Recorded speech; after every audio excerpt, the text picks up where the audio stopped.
আমরা এই দুইটা প্রশ্নের উত্তর খুঁজব ইনশাআল্লাহ। এক নম্বর প্রশ্ন হলো আসমান এবং জমিন সৃষ্টির উদ্দেশ্য কি, দ্বিতীয় নাম্বার ওই সৃষ্টির বৈশিষ্ট্য কি। এই দুইটা প্রশ্নের উত্তর আমরা মুখতাসারভাবে খুঁজব ইনশাআল্লাহ। আল্লাহ পাক রব্বুল আলামিন কোরআন এবং হাদিস থেকে আমাদেরকে এই দুইটি বিষয়ের উত্তর যথাযথভাবে হৃদয়ঙ্গম করার, বোঝার এবং নিজেকে সে অনুপাতে পরিচালনা করার তৌফিক দান করেন, সকলেই বলি আমিন। আসমান জমিন সব কিছু রব্বুল আলামিন সৃজন করলেন, সৃষ্টি করলেন। সমস্ত সৃষ্টি যখন পূর্ণতায় পৌঁছে গেছে, এবার রব্বুল আলামিন এই পৃথিবীর বুকে আসল যে জাতিকে প্রেরণ করবেন, যাদের জন্য আসমানকে সৃজন করলেন, যাদের জন্য জমিনকে সৃজন করলেন, পুরা পৃথিবী যাদের জন্য সৃজন করলেন, যে জাতির জন্য, এবার এই জাতির পালা যখন আসলো, আল্লাহ রব্বুল আলামিন ফেরেশতাদের সাথে পরামর্শ করতে বসলেন। ফেরেশতাদের সাথে আল্লাহ পাক রব্বুল আলামিন নিজের অভিমত পেশ করলেন ফেরেশতাদের কাছে। ও ফেরেশতারা শোনো, আসমান এবং জমিন সব কিছু সৃজন করার পর রব্বুল আলামিন বলেন, وَإِذْ قَالَ رَبُّكَ لِلْمَلَائِكَةِ إِنِّي جَاعِلٌ فِي الْأَرْضِ خَلِيفَةً। এ আমার ফেরেশতারা শোনো, আমি জমিনের ভিতরে, পৃথিবীর ভিতরে আমার নায়েব পাঠাইতে চাই, আমার প্রতিনিধি পাঠাইতে চাই। এই প্রতিনিধি, এই নায়েব পৃথিবীর বুকে আল্লাহ রব্বুল আলামিন সিদ্ধান্ত নিলেন পাঠানোর জন্য। এই সিদ্ধান্তটা যখন ফেরেশতাদের কানে গেল, রব যখন ফেরেশতাদেরকে জানিয়ে দিলেন, এবার ফেরেশতারা মানব জাতির আসার জন্য নাকি কিভাবে, তারা এই প্রশ্নটা রব্বুল আলামিনের এই কথাটার উত্তর কিভাবে দিলেন দেখেন। রব যখন তার সিদ্ধান্ত জানিয়ে দিলেন, পৃথিবীর বুকে আমি আমার প্রতিনিধি বানাইতে চাই, এবার ফেরেশতারা জবাব দেয়া বলে, ক্বালু আতাজআলু ফিহা মান ইউফসিদু ফিহা ওয়া ইয়াসফিকুদ দিমা। ওগো রব্বুল আলামিন, আপনি কি দুনিয়ার বুকে এমন কোন জাতি দুনিয়াতে প্রেরণ করতে চান, দুনিয়ার বুকে আপনি পাঠাইতে চান, যে জাতির দুইটা বৈশিষ্ট্য হবে? বলেন তো কয়টা? যে জাতির দুইটা বৈশিষ্ট্য ফেরেশতারা এই আয়াতে কারিমার মধ্যে উল্লেখ করেছেন। এক নাম্বার বৈশিষ্ট্য তারা বলেন, আতাজআলু ফিহা মান ইউফসিদু ফিহা। আয় আল্লাহ, আপনি পৃথিবীতে যে জাতি মানব সন্তানকে পাঠানোর জন্য আপনি ইচ্ছা পোষণ করেছেন, আপনি সিদ্ধান্ত নিয়েছেন, এই জাতির এক নাম্বার কাজ, এরা দুনিয়াতে গিয়ে কি করবে? ফেরেশতারা বলে, আল্লাহ, এরা দুনিয়ার ভিতরে গিয়ে ফিতনা ফাসাদ তৈরি করবে, বিভিন্ন ধরনের দাঙ্গা হাঙ্গামা এরা তৈরি করবে। আপনি কি এমন জাতি পৃথিবীতে প্রেরণ করতে চান? এটা হলো মানুষের এক নাম্বার বৈশিষ্ট্য, ফেরেশতারা আল্লাহর কাছে বললেন। দ্বিতীয় নাম্বার মানব জাতির বৈশিষ্ট্য ফেরেশতারা রব্বুল আলামিনের কাছে বললেন, ওয়াসফিকুদ দিমা। ওগো রব্বুল আলামিন, আপনি কি দুনিয়ার বুকে এমন কোন জাতি, এমন কোন মাখলুককে আপনি প্রেরণ করতে চান, যে জাতির দ্বিতীয় নাম্বার বৈশিষ্ট্য হলো তারা দুনিয়ার ভিতরে খুন খারাপি করবে, মারামারি করবে, রক্তপাত ঘটাবে? বলেন নাউযুবিল্লাহ। ফেরেশতারা এক নাম্বার বৈশিষ্ট্য বলল, দুনিয়ার ভিতরে মানব জাতিগুলো যাওয়ার পর এই মানব জাতি, মানব সন্তানগুলো তারা ফিতনা ফাসাদ তৈরি করবে। দ্বিতীয় নাম্বার মানব জাতির ভিতরের একটা আয়াত, একটা দোষ ফেরেশতারা বলল, আল্লাহ, এরা পৃথিবীর বুকে মারামারি করবে, কাটাকাটি করবে, রক্তপাত ঘটাবে, রক্ত জড়াবে। আপনি কি এমন জাতিকে আপনার নায়েব হিসাবে আপনি পৃথিবীতে প্রেরণ করতে চান? এই কথাগুলো বলার পর ফেরেশতারাও আল্লাহর কাছে এইভাবে তাদের আবেদন পেশ করার পর এবার নিজেদের কিছু বৈশিষ্ট্য, নিজেদের কিছু গুণ আল্লাহ রাব্বুল আলামিনের কাছে নিজেদের কিছু বৈশিষ্ট্য পেশ করে ফেরেশতারা বলে, আল্লাহ, নাহনু নুসাব্বিহু বিহামদিকা ওয়া নুকদ্দিসু লাক। ওগো রব্বুল আলামিন, আহকামুল হাকিমিন, আমরাই তো আপনার প্রশংসা, নাহনু নুসাব্বিহু বিহামদিক, আপনার প্রশংসা সহকারে আপনার তসবিহ পাঠ তো আমরাই করি, ওয়া নুকাদ্দিসু লাকা, এবং আমরাই আপনার বড়ত্ব বয়ান করে থাকি। তাহলে আল্লাহ যখন তার সিদ্ধান্ত শুনাইলেন, মানব জাতির জন্য আল্লাহ আসমান বানাইলেন, জমিন বানাইলেন, 18,000 মাখলুকাত, তো আমরা প্রসিদ্ধ এটা বলি 18,000 না, হাজার হাজার লক্ষ লক্ষ মাখলুকাত সৃজন করেছেন কে? এই সবগুলোকে কাদের জন্য সৃজন করেছেন? আমার আপনার জন্য। বলেন কাদের জন্য?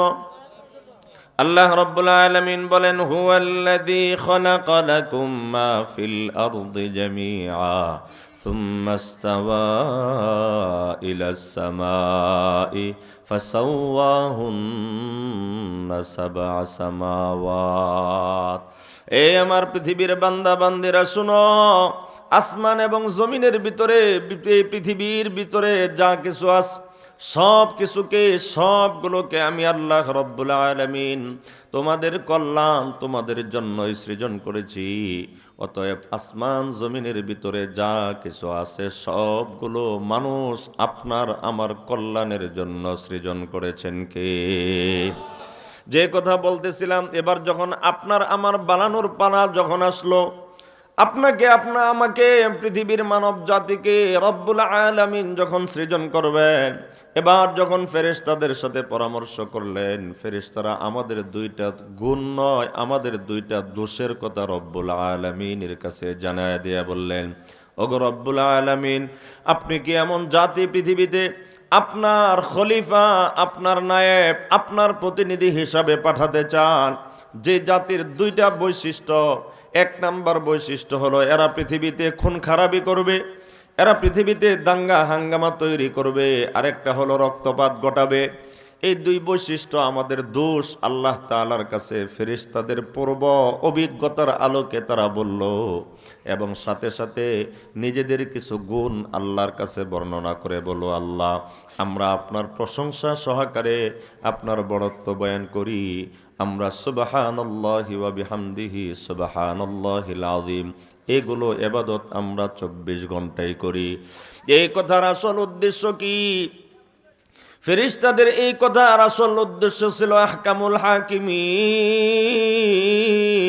যদি পৃথিবীর বুকে আপনার নায়েব, আপনার প্রতিনিধি, আপনার খলিফা হিসাবে যদি কাউকে বানাইতে হয়, নতুন করে ওই দোষগুলো দিয়ে মানব জাতি প্রেরণ করার, মানব জাতি বানানোর কি প্রয়োজন? আমরাই তো আছি, আপনার ইবাদত করি, শুধুমাত্র দিনে নয়, শুধুমাত্র রাত্রে নয়, দিন এবং রাত্রির 24টা ঘন্টায় আমরা আপনার বন্দেগী করি। ফেরেশতাদের এই কথার জবাবে রব্বুল আলামিন শুধুমাত্র এতটুকু বললেন, ক্বালা ইন্নী আ'লামু মা লা তা'লামুন। ও ফেরেশতারা, আমি রব্বুল আলামিন যা জানি, আমি আহকামুল হাকিমিন যা জানি তা তোমরা জানো না। এতটুকু পর্যন্ত সীমাবদ্ধ হয়ে গেল, কথোপকথন শেষ হয়ে গেল। এবার রব্বুল আলামিন তার সিদ্ধান্ত বাস্তবায়ন করার জন্য পৃথিবীর প্রথম মানব, আপনার আমার আসল এবং আদি পুরুষ, আদি পিতা হজরতে আদম আলাইহিস সালাতু ওয়াস সালামকে সৃজন করলেন। বলি সুবহানাল্লাহ।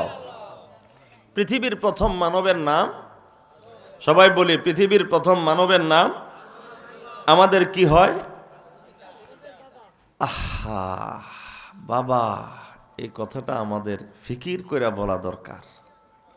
আমরা তো দুনিয়ার ভিতরে যারা আছেন, আমাদের যে সমস্ত মুরব্বিয়ানে আযম আছেন, দুনিয়ার ভিতরে যার অবস্থান একটু যত ভালো, ওই বাবার সন্তানদের দুনিয়ার ভিতরে পাওয়ার তত বেশি। ঠিক কি ঠিক না মুহতারাম? তো আপনার আমার পাওয়ারও থাকার কথা ছিল, কিন্তু আপনার আমার পাওয়ার আমি রাখি নাই কেন? এই যে বললাম, আমাদের আব্বাজান নাম কি? বলি আমাদের আব্বাজানের নাম কি? হযরতে আদম আলাইহিস সালাতু ওয়াস সালাম পৃথিবীর প্রথম মানব, পৃথিবীর প্রথম নবী। উনি যদি আপনার আমার আব্বাজান হন, তাহলে আমরা আব্বাজানের সন্তান। উনি যদি পৃথিবীর প্রথম নবী হন, তাহলে পর্যায়ক্রমে বংশ পরম্পরার মাধ্যমে আমরা হযরতে আদম আলাইহিস সালাতু ওয়াস সালাম নবীর সন্তান। সুবহানাল্লাহ। এবার আল্লাহ রাব্বুল আলামিন হযরতে আদম আলাইহিস সালাতু ওয়াস সালামকে সৃষ্টি করলেন দুনিয়ার মাটি দিয়ে। এই পৃথিবীর মাটি, আগুন, পানি, মাটি, বাতাস, চার আনাসের দিয়া রব্বুল আলামিন হযরতে আদম আলাইহিস সালাতু ওয়াস সালামকে সৃজন করলেন। একটু ভালো করে এখান থেকে আমাদের প্রথম প্রশ্নটা আমরা পাবো, পৃথিবীর আসমান জমিন সৃষ্টির আসল উদ্দেশ্য কি? আমরা এই প্রশ্নের উত্তর এতক্ষণ কোরআন এবং সুন্নাহ থেকে খুঁজে বের করে দেখলাম। পৃথিবীর আসমান এবং জমিনের সৃষ্টির আসল উদ্দেশ্য হলো মানব সন্তান, আপনি, আমি, আমরা সবাই। এই জন্য মুহতারাম দোস্ত বুজুর্গ, আল্লাহ পাক রব্বুল আলামিন পৃথিবীর প্রথম মানব হযরতে আদম আলাইহিস সালাতু ওয়াস সালামকে সৃজন করলেন। আগুন, পানি, মাটি, বাতাস এগুলো দিয়ে সৃজন করার পর আল্লাহ পাক রব্বুল আলামিন নূরের তৈরি ফেরেশতাদেরকে ডাকলেন। এবার নূরের তৈরি ফেরেশতাদেরকে ডাকার আগে আল্লাহ পাক রব্বুল আলামিন হযরতে আদম আলাইহিস সালাতু ওয়াস সালামকে কিছু বিষয়ের ইলম শিক্ষা দিলেন, কিছু বিষয়ের জ্ঞান শিক্ষা দিলেন। আল্লাহ পাক রব্বুল আলামিন হযরতে আদম আলাইহিস সালাতু ওয়াস সালামকে এই বিষয়গুলো শিক্ষা দেওয়ার পর এবার রব্বুল আলামিন ফেরেশতাদেরকেও ডাক দিলেন। মানব জাতির প্রথম মানব সন্তান হযরতে আদম আলাইহিস সালাতু ওয়াস সালামকেও আল্লাহ ডাক দিলেন। দুনো দলকে ডাক দিয়ে আল্লাহ রব্বুল আলামিন প্রশ্ন করলেন। আল্লাহ বলেন, ওয়া আল্লামা আদামাল আসমাআ কুল্লাহা সুম্মা আরাদাহুম আলাল মালাইকা ফাকালা আনবিউনি বিআসমাই হাউলাই ইন কুনতুম সাদিকিন। আল্লাহ পাক রব্বুল আলামিন হযরতে আদম আলাইহিস সালাতু ওয়াস সালামকে অনেক বস্তু সামগ্রীর নাম, সেগুলোর উপকারিতা ইত্যাদি বিষয়ের ইলম হযরতে আদম আলাইহিস সালাতু ওয়াস সালামকে আল্লাহ শিক্ষা দিলেন। শিক্ষা দেওয়ার পর এবার নূরের তৈরি ফেরেশতাদেরকে ডাকলেন। আহকামুল হাকিমিন রব্বুল আলামিন ডেকে ডেকে এই জিনিসগুলোকে ফেরেশতাদের সামনে রেখে আল্লাহ তাআলা ফেরেশতাদেরকে প্রশ্ন করলেন, ও ফেরেশতারা শোনো, আম্বিউনি বিআসমাই হাউলাই ইন কুনতুম সাদিকিন। তোমরা যদি তোমাদের দাবিতে যদি সত্যবাদী হও যে তোমরাই আমার খলিফা হওয়ার উপযুক্ত, অথবা তোমরা আমার ইবাদত করো, বন্দেগী করো, এই জন্য তোমরা যদি সত্যবাদী হও, এই বস্তু সামগ্রীগুলোর কি কি নাম, কোনটার কি উপকারিতা, এই বিষয়গুলো তোমরা আমাকে জানাও, পরীক্ষা দাও। এই পরীক্ষার ভিতরে যেই উত্তীর্ণ হবে আমি রব্বুল আলামিন ওই জাতিকেই বিশেষ সম্মানে ভূষিত করব। সুবহানাল্লাহ। এবার রব্বুল আলামিন উনি যখন এই কথা ফেরেশতাদেরকে জানিয়ে দিলেন, এবার ফেরেশতারা বলে, ক্বালু সুবহানাকা লা ইলমা লানা ইল্লা মা আল্লামতানা ইন্নাকা আনতাল আলিমুল হাকীম। ওগো রব্বুল আলামিন, আমরা তো দুনিয়ার ততটুকু বিষয় সম্পর্কেই জানি, যতটুকুন পরিমাণ বিষয় আপনি আমাদেরকে জানিয়ে দিয়েছেন, আর যে বিষয়গুলো আপনি আমাদেরকে জানান নাই ওই বিষয়গুলো সম্পর্কে আমরা জানি না। অতএব এখানে যে জিনিসগুলোর নাম আপনি আমাদেরকে জিজ্ঞাসা করছেন, প্রশ্ন করছেন, এই জিনিসগুলোর নাম আমাদের জানা নাই, উপকারিতাও আমাদের জানা নাই। এবার রব্বুল আলামিন নূরের তৈরি ফেরেশতাদের এই অভিব্যক্তি শোনার পর হযরতে আদম আলা নবিয়িনা ওয়া আলাইহিস সালাতু ওয়াস সালামকে জিজ্ঞাসা করলেন, ইয়া আদম আম্বিহুম বিআসমাই হাউলা। ওগো আদম, এই জিনিসগুলো তোমাদের সামনে রাখা আছে, এই জিনিসগুলোর নাম বলো, এই জিনিসগুলোর কাম বলো, এই জিনিসগুলোর উপকারিতা বলো। ইন্টারভিউ নিচ্ছেন আল্লাহ। দুই জাতির ইন্টারভিউ নিচ্ছেন। এক জাতি হলো নূরের তৈরি ফেরেশতাদেরকে ইন্টারভিউ নিলেন। এবার মাটির তৈরি আদম আলাইহিস সালাতু ওয়াস সালামের ইন্টারভিউ নিলেন কে? আওয়াজ দিয়া বলি, পরীক্ষা নিলেন কে? এবার রব্বুল আলামিনের কাছে হযরতে আদম আলাইহিস সালাতু ওয়াস সালাম প্রতিটা জিনিসের নাম রব্বুল আলামিন যখন জিজ্ঞাসা করলেন, এক মুহূর্ত কাল বিলম্ব করেন নাই, এক মুহূর্ত দেরি করেন নাই। আল্লামা সাঈদ আহমদ পালনপুরি নব্বরাল্লাহু মারকাদাহু বাররাদাল্লাহু মাদজাহু, তার অনুবাদের ভাষা হলো হযরতে আদম আলাইহিস সালাতু ওয়াস সালামকে যখন জিজ্ঞাসা করা হলো এই বস্তুগুলোর নাম বলো, আদম আলাইহিস সালাতু ওয়াস সালাম তাৎক্ষণিকভাবে পর পর করে সমস্ত জিনিসগুলোর নাম তাৎক্ষণিকভাবে বলে দিলেন। আল্লাহু আকবার। তাহলে পরীক্ষার মধ্যে, ইন্টারভিউর মধ্যে পাশ করলেন কি আদম আলাইহিস সালাতু ওয়াস সালাম নাকি ফেরেশতারা? আবার পরে মানুষ পাশ করলো না ফেরেশতারা পাশ করলো? এবার আল্লাহ পাক রব্বুল আলামিন হযরতে আদম আলাইহিস সালাতু ওয়াস সালাম যখন পরীক্ষায় উত্তীর্ণ হয়ে গেলেন, পরীক্ষায় যখন পাশ করলেন, এবার ফেরেশতাদের সামনে আল্লাহ রব্বুল আলামিন উত্তীর্ণ পরীক্ষার্থীর তথা মানব সন্তান, মানব জাতির আদি পিতা আদম আলাইহিস সালাতু ওয়াস সালামকে আল্লাহর পক্ষ থেকে পুরস্কৃত করা হয়েছে, আল্লাহর পক্ষ থেকে সম্মাননার ব্যবস্থা করা হয়েছে। আওয়াজ দিয়া বলি সুবহানাল্লাহ। মুহতারাম হাজরিন, মুসলমান হিসাবে আমাদের প্রশ্ন আসা জায়গা, প্রশ্ন আসাটাই স্বাভাবিক। আল্লাহ পাক রব্বুল আলামিনের জাত যত বড়, তার পরীক্ষাটাও ছিল তত কঠিন।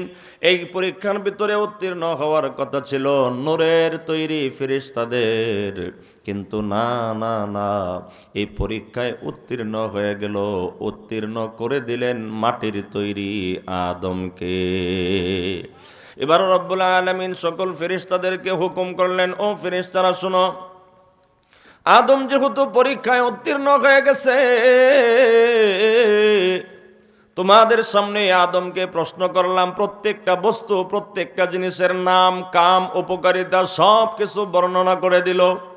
এই জন্য আমি রবের পক্ষ থেকে আদমের জন্য 1 নাম্বার পুরস্কার হলো, ও ফেরেশতারা, তোমরা যত ফেরেশতা আছো সবাই এই শিক্ষিত লোক, এই আলেম আদমকে তোমরা সবাই সাজদা করো। সুবহানাল্লাহ। আদম আলাইহিস সালাতু ওয়াস সালামকে সাজদার নির্দেশ দিলেন কে? মুহতারাম হাজরিন, দুনিয়ার ভিতরে আমরাও যখন কোনো না কোনোভাবে কোনো পরীক্ষায় আমাদের সন্তান বা আমরা যখন কেউ ভালো কোনো রেজাল্ট করি, তখন আমাদের এই রেজাল্টগুলোর ভিত্তিতে অনেক এলাকার ভিতরে সম্মাননা পুরস্কার দেওয়া হয়। ওই সম্মাননা পুরস্কারের মধ্যে এখন বর্তমান সময়ে আধুনিক সুন্দর করে নাম, তার ঠিকানা, তার বাবার নাম সব কিছু যে একটা কাগজের ভিতরে অথবা একটা ফাইলের ভিতরে লেখা হয়, এটার জানি আমরা কি বলি? ক্রেস্ট। কি ক্রেস্ট চেনেন না আপনারা? এটার ভিতরে নাম থাকে, কোন বিষয়ে পরীক্ষায় উত্তীর্ণ হয়েছে, কত সনে উত্তীর্ণ হয়েছে, এটার ভিতরে থাকে। পরে এই ক্রেস্টটা প্রদান করা হয়, সম্মাননা ক্রেস্ট বলা হয়। হযরত আদম আলাইহিস সালাতু ওয়াস সালামকে আল্লাহ পাক রব্বুল আলামিন সম্মাননা জানাবেন।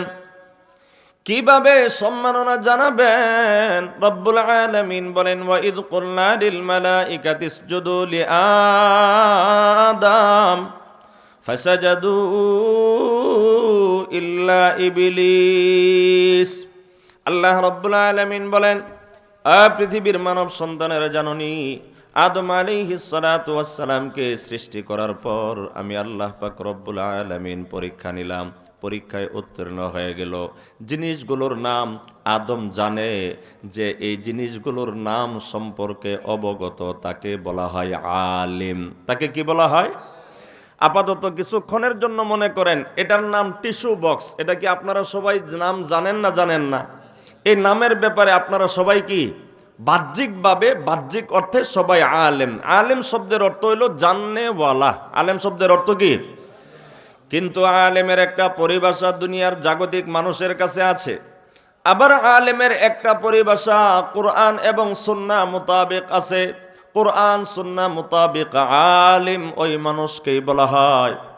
কোরআন সুন্নাহ মোতাবেক আলেম ওই ব্যক্তির পরিচয়ের ক্ষেত্রেই বলা যায় যে ব্যক্তি কোরআন এবং সুন্নাহর ব্যাপারে গভীর পাণ্ডিত্য অর্জন করেছেন, এমন মানুষকেই বলা হয় আলিম। আল্লাহ তাআলা যখন ফেরেশতা এবং মানব জাতির সামনে বস্তু সামগ্রীগুলো রাখলেন, বিভিন্ন চিজ ও আসবাব এবং আশিয়াগুলোকে যখন আল্লাহ রাব্বুল আলামিন রাখলেন, ফেরেশতাদেরকে প্রশ্ন করলেন, নাম বলতে পারেন নাই। আদম আলাইহিস সালামকে প্রশ্ন করার পর তিনি যখন নামগুলো জানিয়ে দিলেন, এবার ওই বস্তুগুলোর নামের ব্যাপারে আদম আলাইহিস সালাতু ওয়াস সালাম আলেম কিনা? বলেন বলেন, আদম আলাইহিস সালাতু ওয়াস সালাম কি? বলি আবার, আদম আলাইহিস সালাতু ওয়াস সালাম কি? আল্লাহ রাব্বুল আলামিন तमाम পৃথিবীর মানব সন্তান এবং সকল মাখলুকগুলোকে জানিয়ে দিলেন, কিয়ামত পর্যন্ত আনে ওয়ালা মানব জাতিকে রব্বুল আলামিন জানিয়ে দিলেন আলেমের মর্যাদা কি। আল্লাহ পাক রব্বুল আলামিন ফেরেশতাদেরকে হুকুম করলেন, উসজুদু লি আদম, ও ফেরেশতারা, আদম যেহেতু আলিম, এই জন্য আলেমের মর্যাদা অনেক। এই আলেম যদিও মাটির তৈরি, আর যদিও তোমরা নূরের তৈরি, কিন্তু মাটির তৈরি হলে কি হবে, তার ভিতরে ইলম যখন প্রবেশ করেছে, ইলম হলো দামি জিনিস, এই ইলম যার ভিতরে প্রবেশ করে তাকে দামি বানিয়ে দেয়। আল্লাহু আকবার বলেন।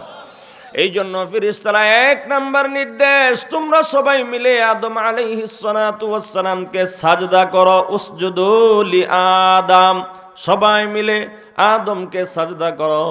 সাজদা করার কি কি অর্থ, লম্বা চড়া আলোচনা, ওই দিকে আমি আপনাদেরকে নিয়ে যাব না। শুধুমাত্র এতটুকু বিষয় আপনাদেরকে বোঝানোর জন্য বলবো, হযরতে আদম আলাইহিস সালাতু ওয়াস সালামকে আল্লাহ তাআলা কিবলা বানিয়ে দিলেন। এবার সকল ফেরেশতারা পর্যায়ক্রমে এবং একত্রিতভাবে আদম আলাইহিস সালাতু ওয়াস সালামকে সম্মানজনক সাজদা করে আদমকে ফেরেশতাদের উপরে শ্রেষ্ঠত্ব দান করলেন কে? জোরে বলি, আদমকে ফেরেশতাদের উপরে শ্রেষ্ঠত্ব দান করলেন কে? কোন গুণের ভিত্তিতে, কোন সিফতের ভিত্তিতে, কোন বৈশিষ্ট্যের ভিত্তিতে শ্রেষ্ঠত্ব দান করলেন? আল্লাহ পাক রব্বুল আলামিন হযরতে আদম আলাইহিস সালাতু ওয়াস সালামকে যেই গুণের কারণে, যেই বৈশিষ্ট্যের কারণে ফেরেশতাদের দ্বারা সাজদা করে সম্মানের ঘোষণা দিয়ে দিলেন, ওই জিনিসটার নাম হলো ইলম। সুবহানাল্লাহ। ওই জিনিসের নাম কি? ইলম। সবাই বলি, ওই জিনিসের নাম কি?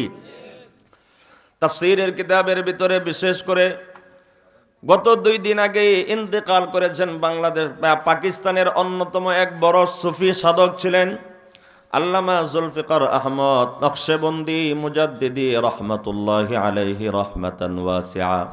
আল্লাহ পাক রব্বুল আলামিন হযরতকে জান্নাতুল ফিরদাউসের আলা মাকাম পাক রব্বুল আলামিন ফেরেশতাদেরকে হুকুম করার পর ফেরেশতারা সাজদা দাও, আদমকে সম্মান জানাও। পরীক্ষায় উত্তীর্ণ হয়ে গেছে, ইলমের অধিকারী আলেমকে সম্মান করো।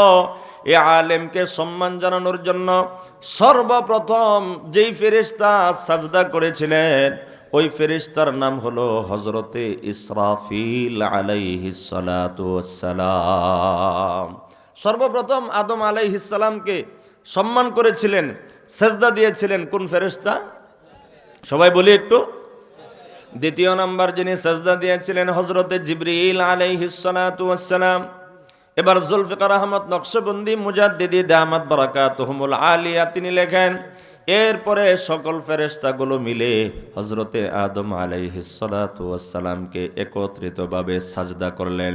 আমার মুরব্বী বাবাজিরা, আমার যুবক ভাইয়েরা, আজকে মাদ্রাসাতুল আবরার বাইতুল আবরার মাদ্রাসার মাহফিল, এখানে আপনাদেরকে যেই জিনিসটা আমি এতক্ষণ পর্যন্ত বোঝাইতে চাইলাম, এই জিনিসটা হলো হযরতে আদম আলাইহিস সালাতু ওয়াস সালাম ফেরেশতাদের চাইতে শ্রেষ্ঠ জাতি হলেন একটা বৈশিষ্ট্যের কারণে, একটা গুণের কারণে। ওই গুণের নাম হলো ইলম। ওই গুণের নাম কি? আমার কথা বুঝতেছেন তো সবাই? অতএব পৃথিবীর ভিতরে অন্য অন্য যত গুণ আছে, ডক্টর হওয়া, ইঞ্জিনিয়ার হওয়া, ব্যারিস্টার হওয়া এবং আরো যত গুণ পৃথিবীর বুকে মানুষ আবিষ্কার করুক না কেন, এই সব গুণগুলো হলো জাগতিক গুণ। এই সব গুণগুলো মানুষ অর্জন করে দুনিয়া থেকে। একমাত্র দুনিয়ার জন্যই এই গুণগুলোর দ্বারা মানুষ উপকৃত হতে পারে। কিন্তু এই সমস্ত ডক্টরেটগুলো অর্জন করার পর একজন মানুষ যখন মারা যাবে, তখন তার দুনিয়ার যতগুলো ডক্টরেট ডিগ্রি ছিল, একটা ডিগ্রির দ্বারাও মানুষ কবরের ভিতরেও পার পাবে না, হাসরের ময়দানেও পার পাবে না। দুনিয়ার এই সমস্ত ডিগ্রিগুলোর দ্বারা একজন মানুষ জান্নাতেও যেতে পারবে না। কথা বলেন ঠিক কিনা? আরেকটা কথা আপনাদের জেহানের ভিতরে দিয়ে দেই, দুনিয়ার যতগুলো ডিগ্রি মানুষ অর্জন করুক না কেন, এই ডিগ্রিগুলো দুনিয়ার জন্য, দুনিয়া যেমন ক্ষণস্থায়ী, ডিগ্রিগুলোও ক্ষণস্থায়ী। এই ডিগ্রির মাধ্যমে ওই ব্যক্তির যে ইজ্জত এবং সম্মান লাভ হয়েছিল, ওই ইজ্জত এবং সম্মানটাও হলো ক্ষণস্থায়ী। পক্ষান্তরে ইলমে দ্বীন, কুরআন এবং সুন্নাহর ইলম, এই ডিগ্রিটা এমন একটা ডিগ্রি যে ডিগ্রিটা ক্ষণস্থায়ী ডিগ্রি নয়। এই ডিগ্রিটা একজন মানুষের দুনিয়াতে যেমনভাবে কাজে লাগে, এই ডিগ্রিটা একজন মানুষকে দুনিয়াতে যেমনভাবে দামি বানিয়ে দেয়, আলেম হওয়ার ডিগ্রিটা একজন মানুষকে কবরের ভিতরেও সুখ শান্তির নিরাপত্তার জীবন দান করে। আলেম হওয়ার ডিগ্রির দ্বারা একজন মানুষ হাসরের ময়দানেও জান্নাতের মালিক হয়ে যাবে। আওয়াজ দিয়া বলি সুবহানাল্লাহ। যে কথা বলতেছিলাম, আলেমদেরকে সম্মান করলো ফেরেশতারা। বলেন, আলেমকে সম্মান করলো কারা? এক নাম্বার হযরত ইসরাফিল আলাইহিস সালাতু ওয়াস সালাম যখন সাজদা করলেন, আলেমকে সম্মান করলো ইসরাফিল ফেরেশতা। এবার রব্বুল আলামিনের কাছে ইসরাফিল ফেরেশতারও একটা সম্মান হয়ে গেছে, কারণ আলেমকে ইসরাফিলে সম্মান করেছে। এই জন্য আল্লাহ পাক রব্বুল আলামিন আলেমকে সম্মান করার কারণে, তাজিম করার কারণে, মর্যাদা দেওয়ার কারণে হযরতে ইসরাফিল আলাইহিস সালাতু ওয়াস সালামের কপালের ভিতরে আল্লাহ পাক রব্বুল আলামিন পুরা 30 পারা কোরআন লিপিবদ্ধ করে দিয়েছেন। এই জন্য মোহতারাম দোস্ত বুজুর্গ, দুনিয়ার ভিতরে আপনিও আলেম হওয়ার প্রয়োজন ছিল, আমারও আলেম হওয়ার প্রয়োজন ছিল, আপনার সন্তানগুলোকেও আলেম বানানোর প্রয়োজন ছিল। কারণ দুনিয়ার ভিতরে একজন মানুষের একটা বৈশিষ্ট্য আছে। কোরআন এবং সুন্নাহর আলোকে মানুষের বৈশিষ্ট্য যদি আমরা খুঁজে বের করতে পারি, তাহলে ওই বৈশিষ্ট্যটাই আমরা দেখতে পারবো। একমাত্র কোরআন সুন্নাহ ভিত্তিক ইলমের এই আলেমটাই হইল একজন মানুষের আসল বৈশিষ্ট্য। এই জন্য একজন মানুষের ভিতরে যদি কোরআনের ইলম থাকে, একজন মানুষের ভিতরে যদি আল্লাহর রাসূলের হাদিসের ইলম থাকে, তাহলে ওই ব্যক্তিকে আলেম বলা হবে। এবং সত্যিকার অর্থে কোরআনের পরিভাষায়, রাসূলের হাদিসের পরিভাষায় ওই ব্যক্তিকেই মানুষ বলা হবে। আর যে মানুষগুলোর ভিতরে কোরআনের ইলম নাই, হাদিসের ইলম নাই, কোরআন পড়তে পারে না, আল্লাহর রাসূল সাল্লাল্লাহু আলাইহি ওয়াসাল্লামের হাদিসের ইলম এবং জ্ঞান যাদের ভিতরে নাই, বাহ্যিকভাবে দেখতে আমাদের মতো মানুষ মনে হলেও ওই মানুষগুলো সত্যিকার অর্থে মানুষের গুণে গুণী মানুষ না। কারণ মানুষের গুণ হলো আর রহমান আল্লামাল কুরআন খালাকাল ইনসান। দয়াময় কে? দয়াময় কে? দয়াময় আল্লাহ দয়া করেছেন, মায়া করেছেন কিছু মানুষকে পৃথিবীর বুকে, দয়া করে মায়া করে আল্লামাল কোরআন, কোরআন শিখিয়েছেন, কোরআনের আলেম বানিয়েছেন, কোরআনের কারি বানিয়েছেন, কোরআনের হাফেজ বানিয়েছেন, কোরআনের মুফাসসির বানিয়েছেন। এই যে কোরআনের আলেম, কোরআনের হাফিজ, এই জিনিসগুলো বানাইলেন কে? এই জিনিসগুলো বানাইলেন কে? এই জন্য মুহতারাম দোস্ত বুজুর্গ, আল্লাহ পাক রব্বুল আলামিন নিজেই যেহেতু দয়া করে কোরআন শিক্ষা দিয়েছেন, এই জন্য এবার আল্লাহ রব্বুল আলামিন বলেন খলাকাল ইনসান, আল্লাহ কোরআন শিখাইলেন, মানুষ সৃষ্টি করলেন। সুবহানাল্লাহ। লম্বা চড়া আলোচনা করার সুযোগ নাই মুরব্বী বাবাজিরা। মুফাসসিরিন কোরআন যারা আছেন, মুফাসসিরে কোরআনগণ বলেন আল্লাহ পাক রব্বুল আলামিন আগে কোরআন শিক্ষার কথা বললেন, পরে মানব জাতির সৃষ্টির কথা বললেন। এর আসল তাৎপর্য আর উদ্দেশ্য হলো, যেই মানুষের ভিতরে কোরআন আছে ওই মানুষকে আল্লাহ মানুষ বলেছেন। যে মানুষের ভিতরে কোরআনের শিক্ষা নাই ওই মানুষগুলো সত্যিকার অর্থে বৈশিষ্ট্যের অধিকারী বলে এই মানুষগুলো মানুষ নয়। এই জন্য মুরব্বী বাবাজিরা, আমরা যারা কোরআন পড়তে পারি না, আমরা যারা কোরআন এবং সুন্নাহর ইলম অর্জন করার যাদের বয়স এখন আমাদের নাই, আলেম হওয়ার সুযোগ আমাদের যাদের নাই, প্রয়োজন ছিল আমারও আলেম হওয়া, প্রয়োজন ছিল আমারও কোরআন পড়ে দেখে দেখে পড়ার যোগ্যতা অর্জন করা, কারি হওয়া, হাফেজ হওয়া, আলেম হওয়া। আমি যেহেতু হতে পারি নাই, তাই কমাস কম আমি যদি মানুষ যদি হতে চাই, তাহলে যাদের ভিতরে কোরআন এবং ইলম আছে তাদেরকে কমাস কম সম্মান জানানোর দরকার আছে না নাই? যদি আমরা আলেমদেরকে সম্মান করতে পারি, হাফেজে কোরআনদেরকে যদি আমরা মূল্যায়ন করতে জানি, আলেম ওলামাদেরকে যদি আমরা মহাব্বত করতাম যদি জানি, তাহলে এটার মাধ্যমেও আল্লাহ পাক রব্বুল আলামিন যেমন হযরতে ইসরাফিল আলাইহিস সালাতু ওয়াস সালামকে পুরস্কার দিয়েছেন, পুরা কপালের ভিতরে আল্লাহ কোরআনে কারীম লিপিবদ্ধ করে দিয়েছেন আলেমকে সম্মান করার কারণে। তাহলে দুনিয়ার ভিতরে আমরাও যদি আলেমদেরকে সম্মান করতে পারি, আমাদেরকে ইজ্জত আর সম্মান দান করবেন কে? এই জন্য মুহতারাম দোস্ত বুজুর্গ, আমরা তো হয়তো বা আলেম হতে পারলাম না, হাফেজে কোরআন হইতে পারলাম না। একজন আলেম, একজন হাফেজে কোরআন, সে যে সত্যিকার অর্থেই মানুষ, তার ভিতরে মানুষের বৈশিষ্ট্য আছে। কোরআনই শিক্ষাটাই ছিল মানুষের বৈশিষ্ট্য, এটা আছে, এই জন্য সে মানুষ হইতে পারলো। এবার যখন একজন মানুষ সত্যিকার অর্থে কোরআনওয়ালা হয়, কোরআন পড়নেওয়ালা হয়, কোরআন আমল করনেওয়ালা হয়, এমন একজন মানুষের কি পরিমাণ শক্তি, কি পরিমাণ পাওয়ার, আপনাদের খেদমতে একটা হাদিস শোনাই। قال رسول الله صلى الله عليه وسلم فقيه واحد على الشيطان من ألف عابد। আল্লাহর রাসূল সাল্লাল্লাহু আলাইহি ওয়াসাল্লাম বলেন, ফাকিহু ওয়াহিদুন আসাদ্দু আলা শাইতানি মিন আলফি আবিদ।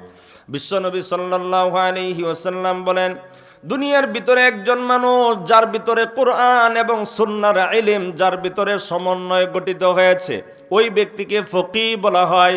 আলেমদের আরেক নাম হলো ফকিহ। এবার বিশ্বনবী সাল্লাল্লাহু আলাইহি ওয়াসাল্লাম বলেন, উম্মত আমার জাননি, দুনিয়ার ভিতরে একজন আলেম, একজন মানুষ যখন ফকিহ হয়, একজন ফকিহ মানুষের দাম, একজন ফকিহ মানুষের মূল্য, একজন ফকিহ মানুষের শক্তি কত বেশি তোমরা জানোনি। নবীজি সাল্লাল্লাহু আলাইহি ওয়াসাল্লাম বলেন, ফাকিহু ওয়াহিদুন, একজন মাত্র ফকিহ, একজন মাত্র আলেম, একজন মাত্র কোরআন পড়নেওয়ালা, বুঝনেওয়ালা, আমল করনেওয়ালা মানুষ, এর দাম এবং এর পাওয়ার এত বেশি। আসাদ্দু আলা শাইতানি মিন আলফি আবিদ। 1000 আবেদ দুনিয়ার ভিতরে যারা দিন রাত 24 ঘন্টা ইবাদত করে, আল্লাহর ঘর মসজিদের ভিতরে বসে নামাজ পড়ে, নফল নামাজ পড়ে, জিকির আজকার করে, তাহাজ্জুদের নামাজ সহ অন্য যত ধরনের ইবাদত বন্দেগী আছে সব কিছু করে, এমন 1000 মানুষ একত্রিত হইলে শয়তানের জন্য যত না কঠিন, শয়তানের জন্য যত না কঠোর হবে, একজন ফকিহ শয়তানের জন্য 1000 আবেদের চাইতে আরো বেশি শক্তিশালী। সুবহানাল্লাহ। এই জন্যই তো যারা হাফেজে কোরআন হবে, যারা আলেম হবে, দুনিয়ার ভিতরে আল্লাহর কালামের সাথে যাদের সম্পর্ক হবে, ইলমে দ্বীন যারা অর্জন করবে, ইলমে দ্বীন যারা নিজেদের সন্তানদেরকে শেখাবে, কোরআন এবং সুন্নাহর ইলম যাদের সন্তানদেরকে আল্লাহ রাব্বুল আলামিন শিক্ষা দেওয়ার তৌফিক দিবেন, যে বাবা মার ভাগ্য ভালো, ওই বাবা মা তার সন্তানকে হাফেজে কোরআন বানানোর চেষ্টা করতে পারে, মেহনত করতে পারে, কোরআনের কারি বানানোর চেষ্টা করতে পারে, আলেম বানানোর চেষ্টা করতে পারে। কারণ ভাগ্যবান বাবা মা ছাড়া, সত্যিকার অর্থে মানুষ ছাড়া কোনো মানুষ তার সন্তানকে আলেম বানাতে দেবে না। আরেকটা কথা ওই জায়গা থেকে বলে বের হয়ে আসি। ফেরেশতারা সাজদা করলো হযরতে আদম আলাইহিস সালাতু ওয়াস সালামকে, এক নম্বরে সাজদা করলো হযরতে ইসরাফিল আলাইহিস সালাতু ওয়াস সালাম। আল্লাহ তাকে পুরস্কার দিলেন, কপালের মধ্যে পুরা কোরআন শরীফ লিপিবদ্ধ করে দিলেন। সকল ফেরেশতারাও সিজদা করলো হযরতে আদম আলাইহিস সালাতু ওয়াস সালামকে। একজন মাত্র সাজদা করলো না। আমরা সবাই বলি তো, যেই জিনিসে সাজদা করে নাই যে জাতি, ওই জাতিটার নাম কি?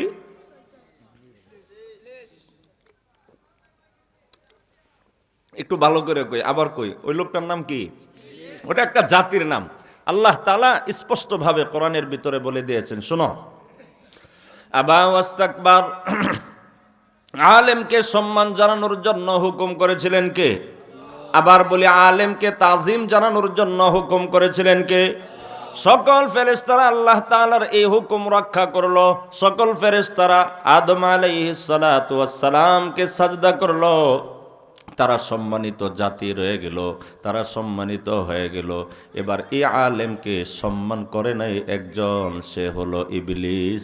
আমার আল্লাহ বলেন, আবা ওয়াস্তাকবার ওয়া কানা মিনাল কাফিরিন। অস্বীকার করলো, তাকাব্বুরি করলো, আলেমের সামনে নিজেকে বড় বলে উপস্থাপন করলো। এই জন্য মিস্টার ইবলিস কাফেরদের অন্তর্ভুক্ত হয়ে গেল, বলি নাউযুবিল্লাহ। তাহলে আমরা ফেরেশতাদের সাজদা দেওয়া, মিস্টার ইবলিসের সাজদা না দেওয়া, দুইটা জিনিসই আমরা জানতে পারলাম। ফেরেশতারা সাজদা দিল আদম আলাইহিস সালাতু ওয়াস সালামকে। তাদের সম্মানের ঘাটতি হয়েছে না তাদের সম্মান ঠিক আছে? আবার বলতেছি, ফেরেশতারা আদম আলাইহিস সালাতু ওয়াস সালামকে সাজদা করলো। তারা আগেও ফেরেশতা ছিল, আল্লাহর হুকুম মানলো, আলেমকে তাজিম করলো। এখন কি ফেরেশতাদের প্রমোশন হয়েছে? অর্থাৎ তারা কি উন্নত হয়েছে না নিম্নমানের হয়েছে, না তাদের অবস্থান ঠিক আছে? ফেরেশতার অবস্থান ঠিক আছে, কারণ আগেও ফেরেশতা ছিল, এখনো কি আছে? ফেরেশতা আছে। কিন্তু ইবলিস, তার ব্যাপারে হায়াতুল হায়াওয়ান কিতাব সহ আল্লামা জুলফিকার আহমদ নকশবন্দি রহমতুল্লাহি আলাই, তিনি তার এক কিতাবের ভিতরে খুতুবাতে ফকিরের ভিতরেও তিনি লিখেছেন যে শয়তান এত বড় আবেদ ছিল, পৃথিবীর ভিতরে এমন কোনো জায়গা নাই, এমন কোনো অংশ নাই যে জায়গার ভিতরে, যে অংশের উপরে মিস্টার ইবলিস শয়তানে কি করে নাই? সাজদা অথবা আল্লাহর ইবাদত করে নাই। পৃথিবীতে এমন কোনো অংশ, এমন কোনো জায়গা, এমন কোনো ভূমি, এত বড় আবেদ, এত বেশি পরিমাণে ইবাদত সে করছে যে পৃথিবীর কোনো অংশ তার ইবাদত থেকে শূন্য নয়। এত বড় আবেদ হওয়ার পরেও সে শুধু আলেমকে সাজদা করে নাই, তথা আলেমকে সম্মান করে নাই। এই জন্য এত বড় আবেদ কি হয়ে গেল? কাফের। বলেন, এত বড় আবেদ কি হয়ে গেল? আল্লাহ রাব্বুল আলামিন তামাম পৃথিবীর মানব সন্তানগুলোকে জানিয়ে দিলেন, শিক্ষা দিয়ে দিলেন, ও পৃথিবীর মানুষ, তোমরা যারা আলেম হতে পারো নাই, অথবা আলেমদের বাবা অথবা মাও হতে পারো নাই, আলেমদের সাহায্যকারীও হতে পারো নাই, আল্লাহর রাসূল সাল্লাল্লাহু আলাইহি ওয়াসাল্লাম আমাদেরকে এক হাদিস শিক্ষা দিয়েছেন, কুন আলিমান আও মুতাআল্লিমা। বিশ্বনবী বলেন, আমার উম্মতের প্রতিটি নারী পুরুষ তোমরা শুনো, তুমি আলেম হয়ে যাও। কুন আলিমা, তুমি আলেম হও, আও মুতাআল্লিমা, অথবা তুমি তালিবে ইলম হয়ে যাও, আলেমের ছাত্র হয়ে যাও। এই দুইটাও যদি না পারো, আও মুস্তামিআ, অথবা আলেমদের কথাগুলো শ্রবণকারী হয়ে যাও। এটাও যদি তুমি না পারো, তাহলে আও মুহিব্বা, চতুর্থ নাম্বার, যদি আলেম না হতে পারো, আলেমের পরে যদি আলেমের ছাত্রও না হতে পারো, 3 নাম্বার আলেমের কথার শ্রোতাও যদি না হতে পারো, তাহলে চতুর্থ নাম্বার যে কাজটা, তুমি আলেমদেরকে মোহাব্বত করো। একটু বলেন তো, আলেমদেরকে কি করো? তাহলে আল্লাহর রাসূল এই হাদিসের মাধ্যমে আমাদেরকে 4টা উপদেশ দিলেন। 1 নাম্বার আলেম হওয়ার কথা বললেন, যদি সুযোগ না থাকে, বয়সে যদি না হয়, তাহলে কি হতে বললেন? ছাত্র হওয়ার জন্য কোনো বয়স লাগে? বিশেষভাবে ছাত্র হওয়ারও সুযোগ নাই, তাহলে কমাস কম মুস্তামিআ, আলেম ওলামারা যেখানে যা বলে কমপক্ষে কথাগুলো শ্রবণ করো, আমলের নিয়তে, মানার নিয়তে। এই কথাগুলো যদি শ্রবণ করা হয়, তাহলেও মুক্তির একটা পথ, মুক্তির একটা আশা করা যায়। এই 3-এর কোনোটাই তুমি কোনো কারণে হইতে পারলা না, পৃথিবীর মানুষ। তাহলে মুহিব্বা, যারা আলেম, যারা হাফেজে কোরআন, যারা আলেমে দিন, যারা কারিয়ে কোরআন, তোমরা ওদেরকে মোহাব্বত করো, ওদেরকে ভালোবাসো, ওদেরকে তাজিম করো, সম্মান দাও। আল্লাহর রাসূল বলেন, ফালা তাকুন খামিসান ফাতাহলিক, উম্মত আমার যদি 4টা না হতে পারো, 5ম নাম্বার হয় না, তাহলে ধ্বংস হয়ে যাবে।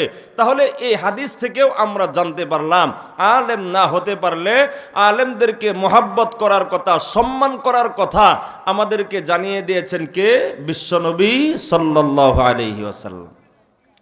এবার কোরআন এবং হাদিসকে যদি আমরা একত্রিত করে একটা ফলাফল যদি বের করি, তাহলে আমরা দেখতে পাবো, কোরআনেও বলে যারা আলেম আদম আলাইহিস সালাতু ওয়াস সালামকে সাজদা করলো, তাদের অবস্থান ঠিক রইল।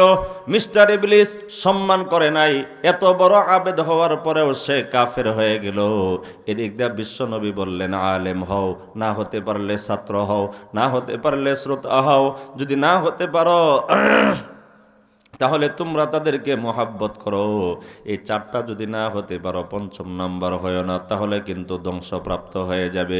ফলাফল গিয়ে দাঁড়াইলো এই, পৃথিবীর মানুষ, তোমরা যারা আলেম হতে পারো নাই, তোমরা যদি তোমাদের মনুষ্যত্ব বোধকে ধরে রাখতে চাও এবং সত্যিকার অর্থে মানুষ যদি হতে চাও, এই পৃথিবীতে যতদিন আলেম ওলামা হাফেজে কোরআন আছে, তোমরা যদি তাদেরকে মোহাব্বত করো, তাজিম করো, তাহলে তোমাদের মনুষ্যত্ব ঠিক থাকবে, তোমরাও সত্যিকার মানুষ হয়ে যাবে।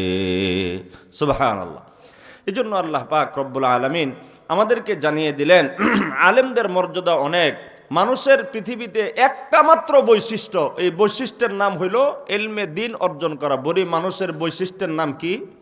ইলমে দ্বীন অর্জন করা। এই ইলমে দ্বীন যারা অর্জন করে, দুনিয়াতেও তাদের সম্মান অনেক, কবরেও তাদের সম্মান অনেক।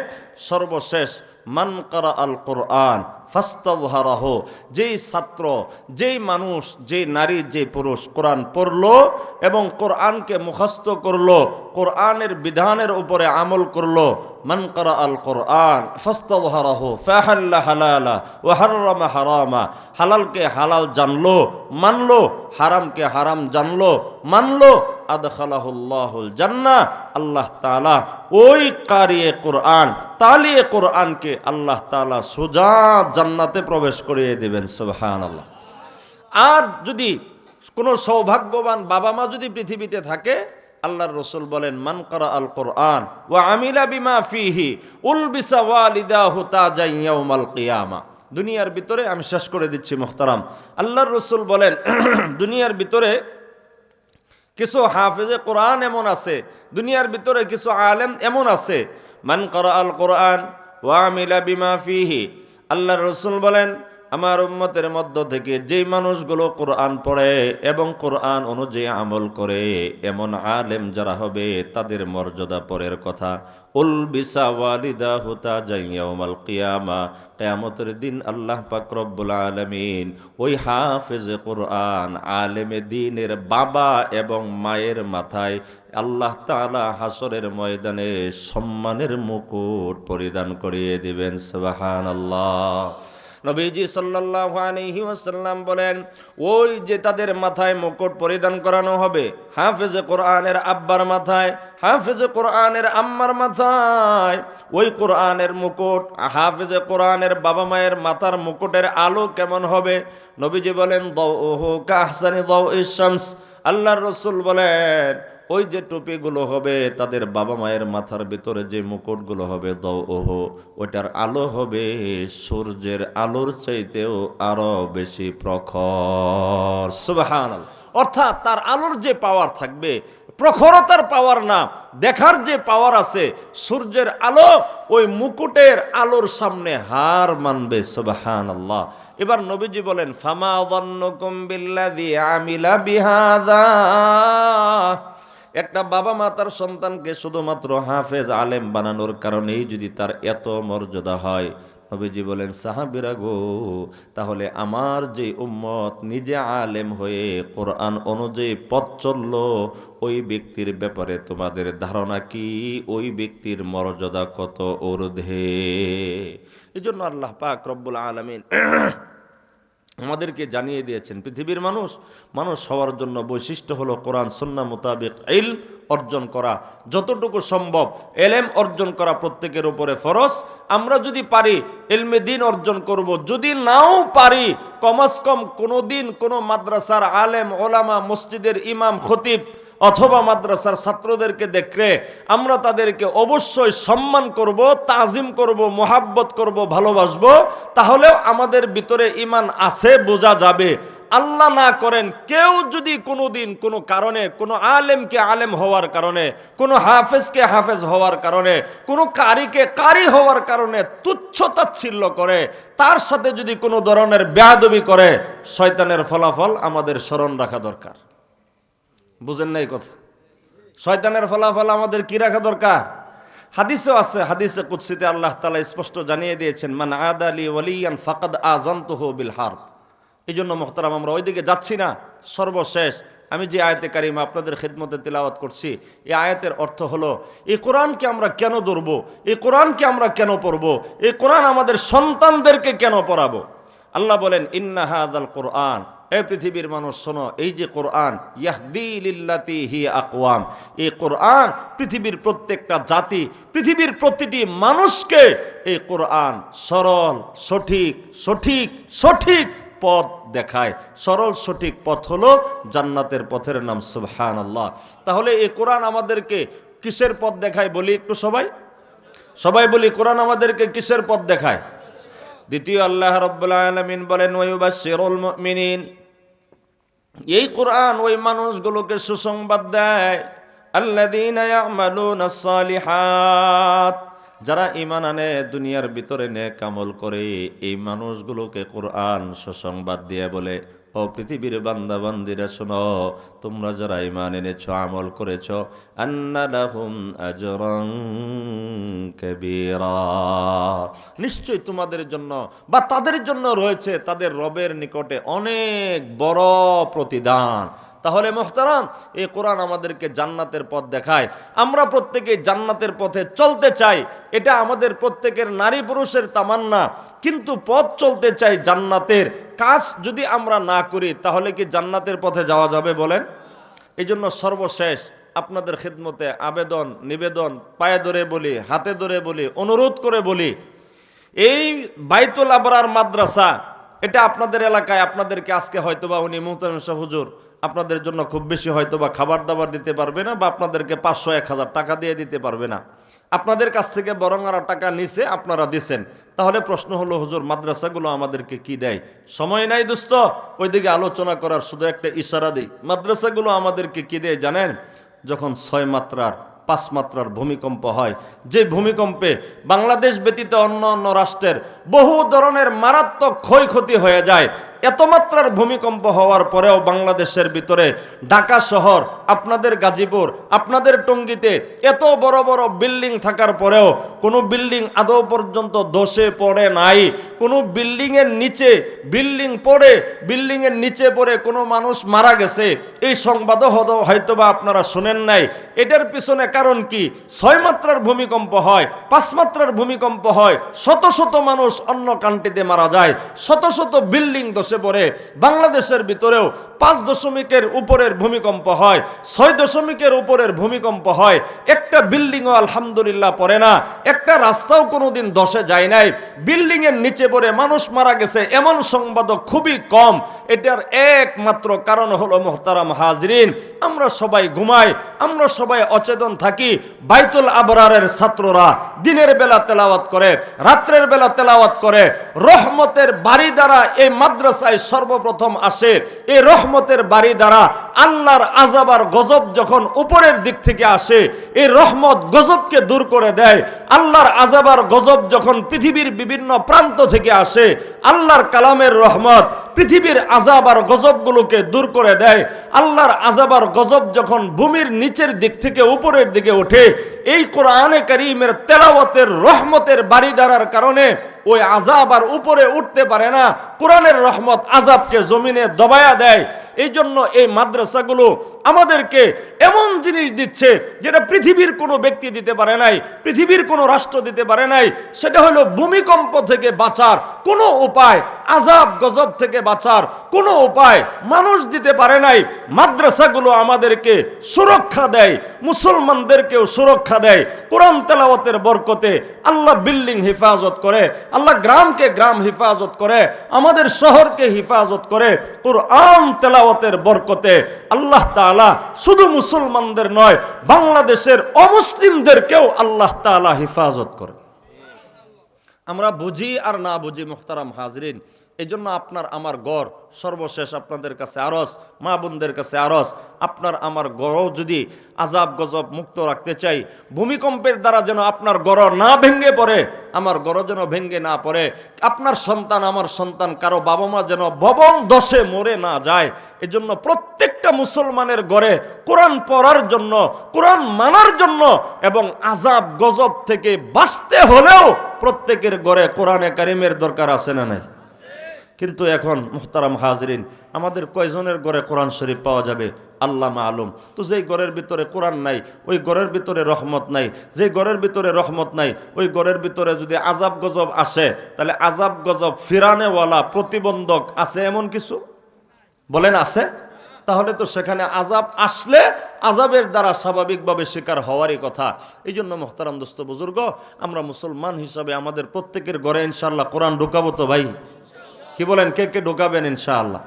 আমাদের সন্তানগুলোকে আমরা মাদ্রাসায় দিব তো ইনশাআল্লাহ?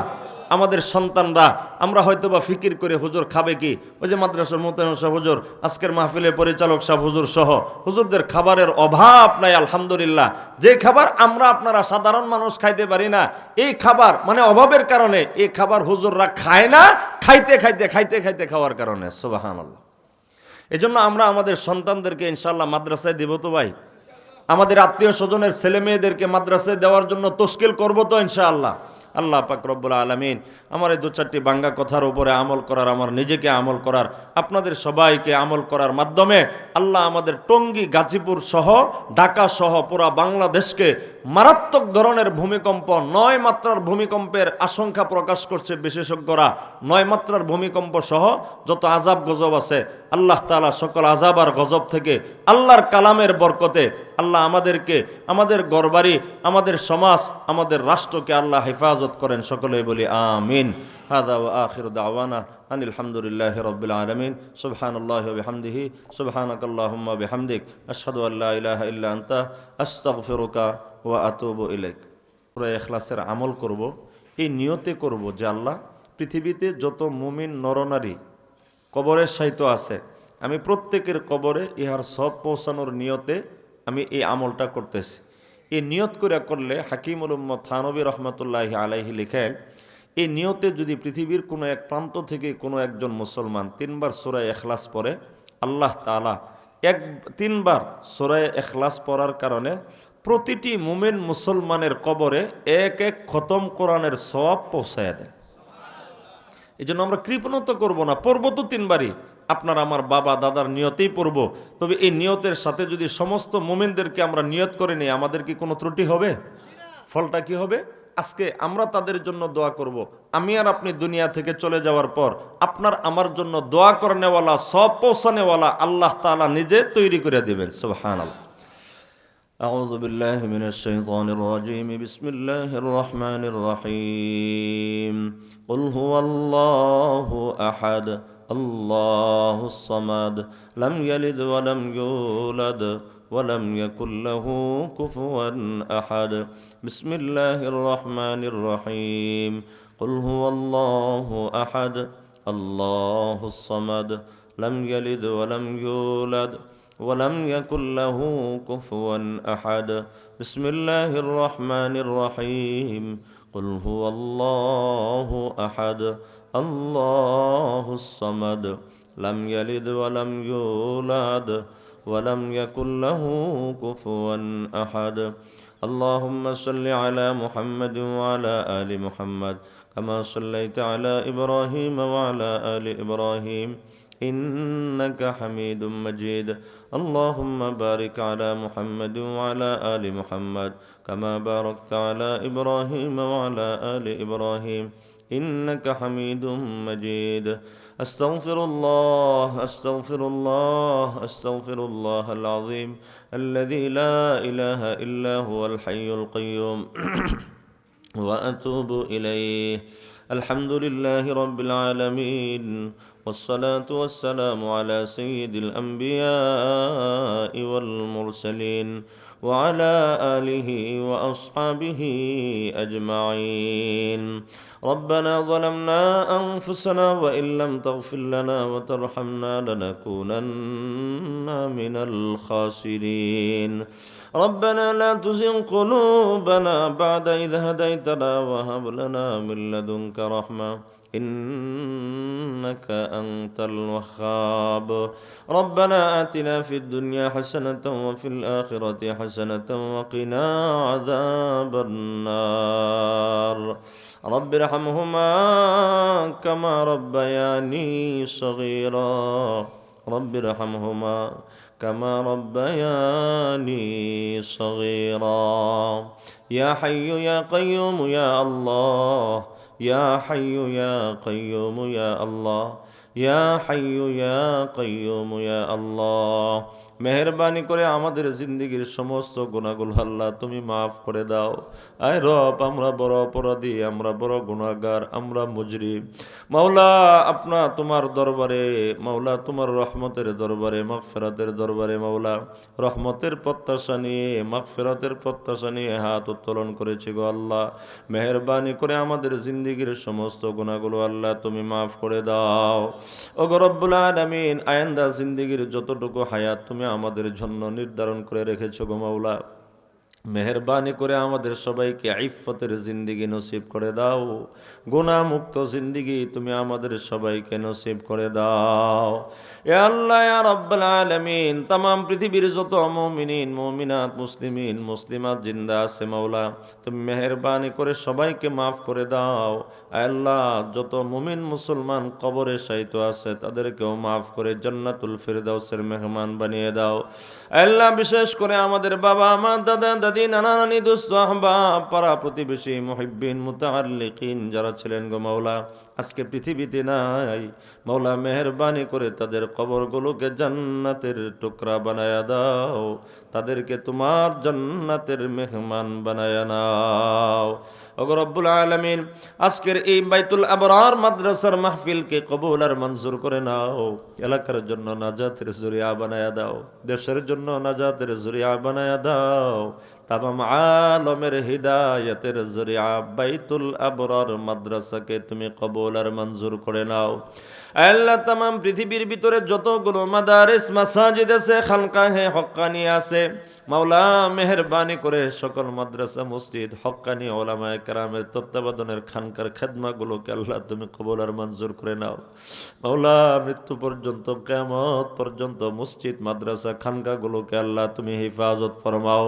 আয় আল্লাহ রাব্বুল আলামিন, তোমার কুদরতে পায়া ধরে বিশেষভাবে আবেদন জানাই গো আল্লাহ, আমাদের পাপের কারণে তুমি আমাদের ওপরে পূর্ববর্তী কোনো জাতির মতো ইয়া আল্লাহ ভূমিকম্প দিয়ে, ভূমিধস দিয়ে তুমি আমাদেরকে ধ্বংস করে দিও। আয় আল্লাহ রব্বে করিম, আমাদের দেশকে তুমি ধ্বংস করে দিও না গো আল্লাহ।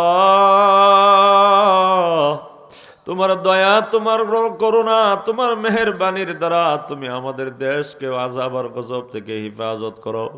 আল্লাহ ঢাকা শহর, গাজীপুর, টঙ্গী সহ বিভিন্ন গ্রাম অঞ্চল পর্যন্ত বড় বড় বিল্ডিং আছে মাওলা। আল্লাহ যদি এগুলো কোথাও যদি আযাব গজবের শিকার হয়ে যদি কোথাও যদি দশে পড়ে যায় মাওলা, মানুষের কি অবস্থা হবে, আমাদের কি অবস্থা হবে আল্লাহ। আল্লাহ তুমি এমন আযাব আর গজবের দ্বারা আমাদের শহর, আমাদের গ্রাম, আমাদের দেশকে আল্লাহ তুমি ধ্বংস করে দিও না। আয় আল্লাহ রাব্বুল আলামিন, মাদ্রাসায় প্রত্যেকটা মহল্লায় মাদ্রাসায় আছে, মসজিদ আছে গো মাওলা। কমপক্ষে মসজিদ আর মাদ্রাসাগুলোতে তোমার কালামে পাকের তিলাওয়াত এবং নামাজ তো হয় মাওলা। মাওলা মেহেরবানি করে এই মসজিদ মাদ্রাসাগুলোকে কেন্দ্র করে ওসিলা করে প্রত্যেকটা মহল্লাকে আযাব আর গজব থেকে বাঁচাও। আল্লাহ রাব্বুল আলামিন, বাইতুল্লাহ আবরার মাদ্রাসাকে দিন বদিন তারাক্কি ইনায়াত করো ইয়া আল্লাহ। হযরতে আসাতিজা কেরামগণ যারা দিন রাত মেহনত করেন মাদ্রাসাকে নিয়ে ভাবেন উন্নতির জন্য মাওলা, সিহাত এবং আফিয়াতের সাথে সবাইকে হায়াতে তৈয়বার জিন্দেগি নসিব করে দাও। আয় আল্লাহ মুহতামিম সাহেব হুজুর সহ ওনার সহকারী যারা আছেন মাদ্রাসা নিয়ে ভাবেন, ফিকির করেন, মেহনত করেন, মেহেরবানি করে তাদের সিহাত এবং আফিয়াতের সাথে হায়াতে তৈয়বার জিন্দেগি নসিব করে দাও। আল্লাহ যতগুলো তালিবে ইলম এখানে আছে গো মাওলা, ছাত্রদেরকে দেখলাম খুবই শালীন, খুবই ভদ্র, অবশ্যই ওস্তাদদের কাছ থেকে তালিম তরবিয়ত পাচ্ছে গো মাওলা। মেহেরবানি করে প্রতিটি ছাত্রকে আল্লাহ তুমি আলেম বা আমল হিসাবে কবুল আর মঞ্জুর করে নাও।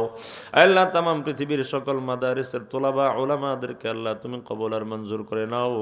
আল্লাহ তোমার আসমায়ে হুসনার তুফাইলে আজকের মাহফিলকে তুমি কবুল আর মঞ্জুর করে নাও। আল্লাহ যে সমস্ত ভাইয়েরা দান খয়রাত করেছেন, মা বোনেরাও দান খয়রাত করেছেন, করবেন, অতীতে করেছেন, আজকে করেছেন, আগামী দিনেও করবেন গো আল্লাহ। ওই দানগুলোকে তুমি কবুল আর মঞ্জুর করে নাও। ওই দানগুলোকে উসিলা করে প্রত্যেকের কবরগুলোকে আল্লাহ তুমি সুন্দর সুসজ্জিত জান্নাতের পরিবেশ দ্বারা মুজাইয়ান করে দিও আয় আল্লাহ। আল্লাহ যারা দান খয়রাত করেছেন তাদের দানের উসিলায় আমাদেরকে সহ তাদেরকে সহ আমাদেরকে মৃত্যুর সময় ঈমানি মওত নসিব করে দিও ইয়া আল্লাহ। ওগো রব্বুল আলামিন, এই মাদ্রাসায় যারা দান খয়রাত করেছেন সেগুলোকেও তুমি কবুল আর মঞ্জুর করে নাও। আগামী দিনেও যারা দান করবেন সেই দানগুলোকেও আল্লাহ তুমি কবুল আর মঞ্জুর করে নাও। আয় আল্লাহ আমাদের প্রত্যেকের দিলের যত নেক মাকসাদ আছে তুমি সবগুলোকে কবুল আর মঞ্জুর করে নাও। আয় আল্লাহ যত অসুবিধা আছে, পানা চাওয়ার যত জিনিস আছে সবগুলো থেকে পানা চাইলাম, মেহেরবানি করে পানা দেয়া দাও। আয় আল্লাহ অনেকেই দোয়া চেয়েছেন মুহতামিম সাহেব হুজুর এবং অন্য আসাতিজায়ে কেরাম তালেবে ইলম ভাইদের কাছে মাওলা, আমি জানি না তাদের কি উদ্দেশ্যে দোয়া চেয়েছেন, তুমি জানো। মেহেরবানি করে যে যে উদ্দেশ্য নিয়ে দোয়া চেয়েছেন প্রত্যেকের দিলের নেক মাকাসিদগুলো আল্লাহ তুমি পূরণ করে দাও। রব্বানা তাকাব্বাল মিন্না বিআসমাইকাল হুসনা, রব্বানা তাকাব্বাল মিন্না বিতুফাইলি হাবিবিকা ওয়া নাবিয়িকা মুহাম্মাদিন সাল্লাল্লাহু আলাইহি ওয়াসাল্লাম। اللهم إنا نسألك خير ما سألك منه نبيك محمد صلى الله عليه وسلم، ونعوذ بك من شر ما استعاذك منه نبيك محمد صلى الله عليه وسلم، وصلى الله على النبي الأمي وآله وأصحابه وسلم. آمين آمين آمين. سبحان ربك رب العزة عما يصفون وسلام على المرسلين والحمد لله رب العالمين برحمتك يا أرحم الراحمين.